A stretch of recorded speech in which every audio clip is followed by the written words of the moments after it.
isso aí, pessoal! Mais uma vez aqui no nosso canal Cultura Latino-Americana. Essa é uma gravação do Grupo Vento Livre, quando nós, naquela época, eu imagino que deve ter sido por volta de 85, 86, essa gravação. Por isso ela tá toda distorcida. Eu optei em deixar ela distorcida, porque é muito antiga e ela foi feita num primeiro cassete, fita cassete na época. E optei em deixar assim para a gente sentir o clima da época. Vamos lá então? Eu sou o Jara Reis e esse é o nosso canal Cultura Latino-Americana.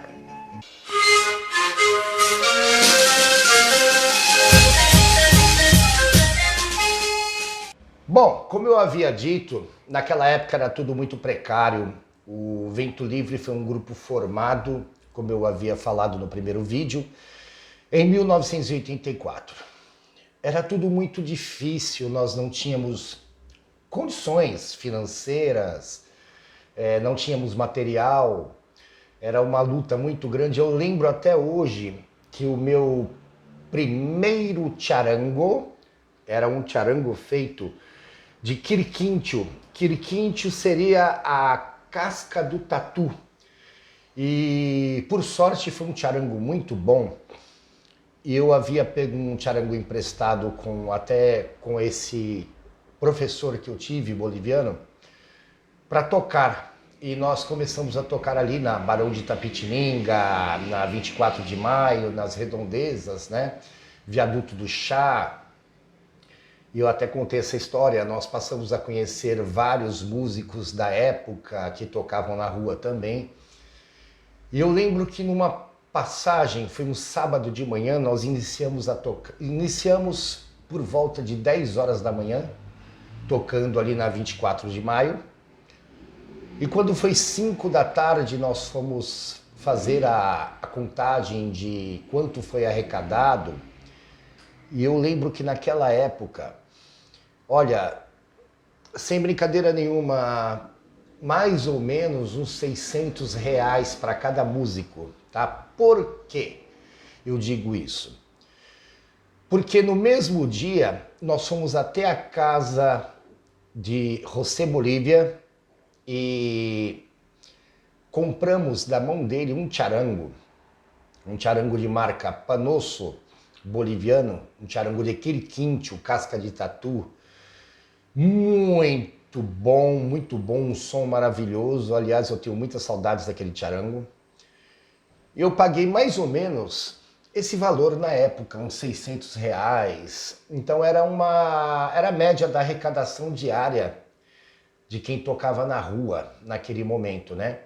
Era outra moeda, era outra história, outra economia, mas enfim, eu estou fazendo um cálculo assim pelos valores que talvez a gente consiga comprar um charango hoje, talvez aqui na Feira da Cantuta. E naquela época era difícil, porque não tinha um instrumento aqui no Brasil. Você tinha que mandar buscar ou ir até lá comprar. E por sorte nós tínhamos alguns músicos que compravam e traziam para o Brasil e vendiam o charango. E aí eu comprei o meu primeiro charango com muito trabalho, tocando na rua, que era desgastante, você tinha que separar dinheiro para comer, gente que acabava desrespeitando, né, os músicos de rua. E eu lembro até uma história do Chico Pedro. Vamos fazer o seguinte, eu não vou contar essa história não. Eu vou pedir para o Chico Pedro mandar essa história para nós e no próximo vídeo eu coloco. Então vocês, por favor, me cobrem essa história com o Chico Pedro. Mas enfim, era tudo muito difícil. Aí nós resolvemos gravar, porque durante o dia tocávamos na rua, à noite íamos para as penhas tocar, e era um rodízio de várias penhas na época. Então tinha essa penha na Bela Sintra, que era o Cauã, Logo depois abriram uma outra, na rua de cima, não me lembro agora, Alameda Jaú, Alameda Itu, Alameda qualquer coisa, que era uma penha chamada El Rancho, uma penha uruguaia. Lá em Santo Amaro, na Guararapes, tinha La Pulperia, que era uma das maiores penhas onde todos os grandes grupos tocavam, né? E nós fazíamos parte desse circuito. Em São Bernardo do Campo, um argentino chamado Hugo abriu uma penha chamada Los Hermanos. E depois de São Bernardo ele foi para os Jardins e ali ele abriu La Casa Rosada. E a Casa Rosada também, nós fizemos muita coisa bacana lá, tocamos. Então a gente fazia esse circuito, né? Cauã, El Rancho, Casa Rosada e depois Pulperia. Um tempo depois, ali no aeroporto, América Madre, que uma penha também maravilhosa, onde nós tocávamos e revezávamos com um grupo muito bom na época, e eu digo talvez um dos melhores grupos, o Canta América, né? Então a gente revezava. Quando eles não podiam tocar no América Madre, nós íamos para lá e fazíamos o nosso show. Bom, aí nós resolvemos gravar. Conseguimos um estúdio ali na região do Cambuci e negociamos o valor da gravação e gravamos a nossa primeira fita cassete. E tivemos o auxílio de uma direção do Lúcio Calderon, que estava com a gente no momento, ajudando pelo fato dele ter muita experiência já com gravação, e ali praticamente todos nós marinheiros de primeira viagem, né, não tinha a menor experiência de como gravar músicas, né? Aí a ideia foi, gravamos primeiro em conjunto, né, um grupo completo, e depois nós acertamos os detalhes com instrumentos. Naquela época não era como hoje, que nós temos o computador à disposição. Naquela época era fita de rolo, aquelas fitas enormes. E tinha toda uma técnica para se corrigir, editar com aquelas fitas. Era através de cortes, eu não vou saber dizer agora, né?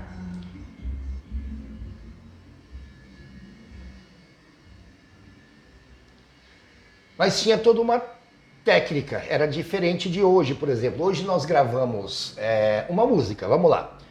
Parte A da música. Parte B da música. Aí vamos supor que ela entra um refrão. Aí no final você tem que repetir a parte A, né? Naquela época você tinha que gravar do começo ao fim e não podia errar, senão você tinha que voltar. Hoje, por exemplo, você gravou parte A, parte B, refrão. Parte A e parte B novamente, copia e cola, como é que é? Ctrl A, Ctrl C, Ctrl V. Então é muito simples hoje e o computador ele te dá toda uma ferramenta para corrigir voz. E eu lembro que naquela época nós tínhamos que realmente cantar. E os cantores de penhas folclóricas eram grandes cantores. Vozes poderosíssimas. Então eu lembro a primeira vez que eu vi o Canta América foi cantando uma samba chamada La Tempranera.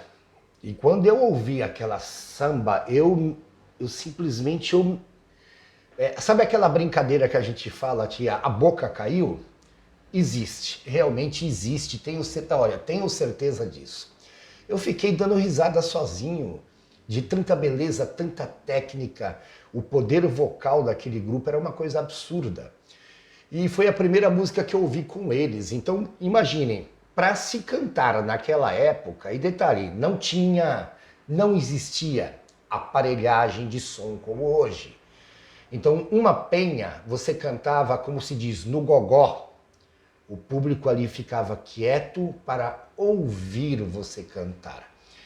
Não era aquela coisa que você tá cantando aqui, fulano de tal tá chorando, o outro tá contando uma piada, o outro tá bêbado fazendo escândalo. Não.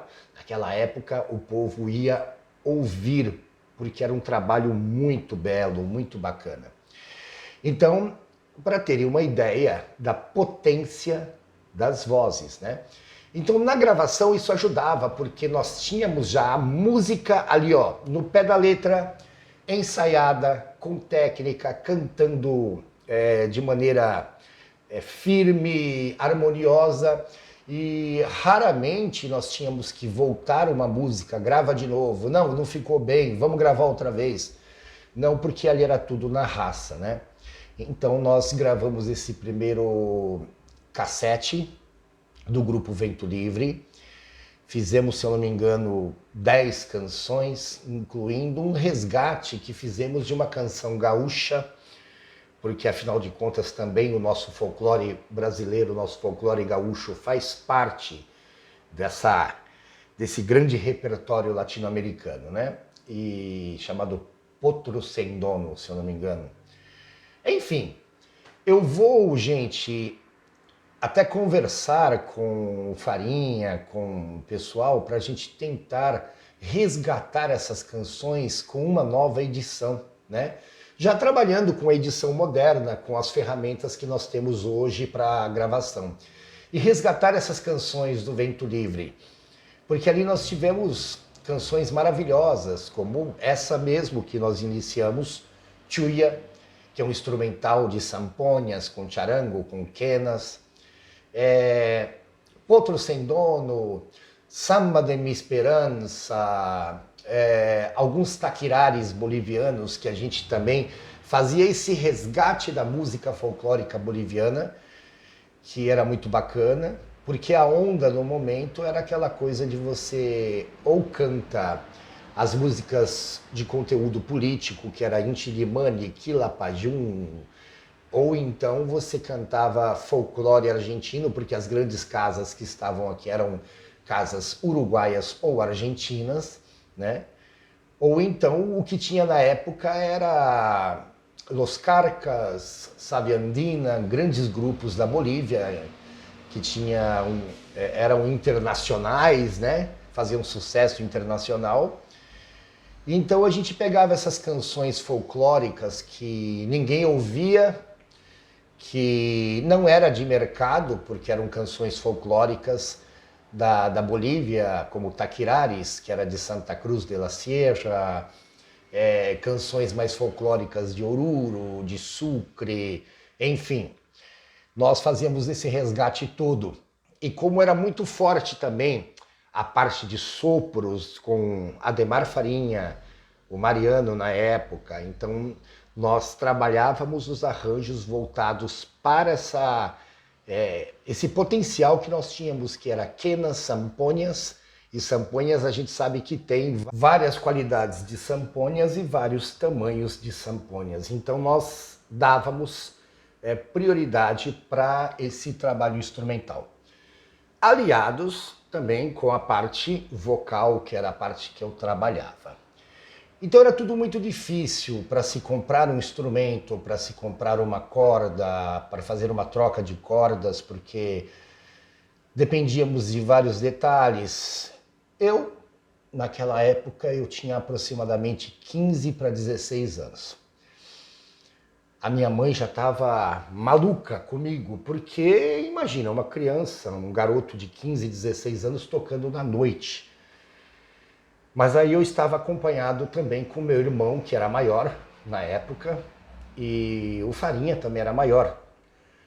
E o Farinha, né, apesar de não ser o mesmo sangue, mas sempre foi um irmão que estava ali ao lado, cuidando também, ajudando. Então era meu irmão, o Biratã, e o Farinha, e eu, menor de idade, tocando na noite. E a tadinha da véia, ela ficava doida, né? Hoje eu dou razão a ela, porque hoje eu sou pai, né?